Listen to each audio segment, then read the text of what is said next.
নমস্কার বন্ধুরা, জয় বজরংবলী, জয় শ্রীরাম। চলে এলাম একটা ছোট্ট ভিডিও নিয়ে, দেখতে থাকুন।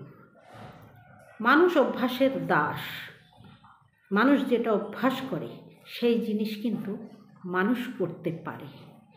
যদি অভ্যাস না করে তাহলে কিন্তু করতে পারবে না। যিনি পাইলট, তিনি ওই পাইলটের ওই কাজই শিখেছেন, তাই তিনি পাইলট হতে পেরেছেন। যিনি ডক্টর, তিনি ওই ডাক্তারি পড়ে তার অভিজ্ঞতা জ্ঞান করেছেন, তো ডাক্তার হয়েছেন।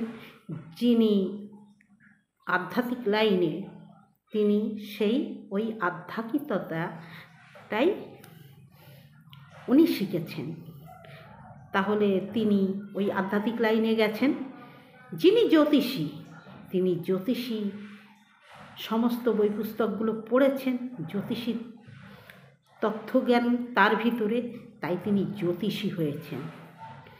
যিনি ধার্মিক ধর্ম নিয়ে চলেছেন, তিনি একজন ধার্মিক ব্যক্তি হয়েছেন।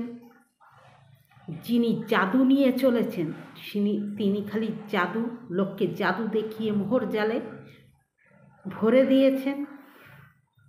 যিনি তান্ত্রিক, তিনি জাদুটোনা, ভালো করা, ক্ষতি করা, সব জিনিসগুলোই তিনি করতে শিখেছেন। আমরা ঘর গৃহিণী, তাই আমরা ঘরে বসে রান্নাবান্না, স্বামীকে সেবা করা, ঘর সংসার পালন করা, আমাদের ছোটবেলায় এটা শেখানো হয়েছে, তো সেটা শিখেছি। তো আরও অনেক অনেক শিক্ষা আছে যে জিনিসগুলো সবার মধ্যে নেই। ধুনুচি ধরা, তেলের মধ্যে হাত দিয়ে জিলিপি ভাজা, কচুরি ভাজা, আপনারা প্রত্যেকে, যেহেতু সোশ্যাল মিডিয়ায় দেওয়া আছে, ফেসবুকে এবং ইউটিউবে, আপনাদের দেখেননি এমন কেউ নেই। হয়তো যিনি বলছেন তিনি দেখেননি। বয়স তো কম হয়নি, কি পুণ্য কাজ করেছেন দাদা ভাই। এত পুণ্যের চোটে কি শেষ পর্যন্ত নিজের ডাক ঈশ্বর পর্যন্ত পৌঁছতে পারলেন না, চলে আসতে হলো অন্য জায়গায়। আমরাও ঈশ্বরকে ডাকি, একদিনে ফল পাই না, কিন্তু ধীরে ধীরে 2 দিন, 10 দিন, 15 দিন ডাকতে ডাকতে তিনি আশীর্বাদের হাতটা ঠিক মাথায় দিয়ে দেন।